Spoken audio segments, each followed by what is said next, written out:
நியாயாதிபதி புஸ்தகம் 7வது அதிகாரம் 18ஆம் வசனம். கர்த்தருடைய பட்டயம் கிதியோனின் பட்டயம் எறும்பிரலாக என்று சொன்னான்.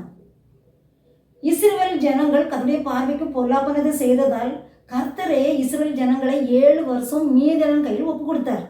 இதன் நிமித்தம் அந்த மீதியானர்கள் மிகவும் சிறுமைப்படுத்தினார்கள். அப்பொழுதுதான் இஸ்ரவேல் ஜனங்கள் கர்த்தரை நோக்கி முறையிட்டதனால் கர்த்தர் கிதியோனை தெரிந்து கொண்டு, நீ இருக்கின்ற பலத்தோட போ, உன்னோடு நான் கூட இருப்பேன், ஒரே மனுஷனை முரடிப்பது போல நீ மீதியானர் முரடிப்பாய் என்று சொல்லி அனுப்பினார். கிதியோன் 300 பேரை தெரிந்து கொண்டு ஒவ்வொருத்தர் கையிலும் பானை எக்காலம் தீவட்டியை கொடுத்து இருக்கிற நிலையில நின்று பானையை உடைத்து எக்காலம் ஊதி சத்தத்தோட கர்த்தருடைய பட்டயம் கிதியோனின் பட்டை என்று சொல்ல சொல்ல அந்த மீதியானின் பாளையத்திலே இருக்கின்ற அத்தனை பேர்களும் சிதறி ஓடினார்கள்.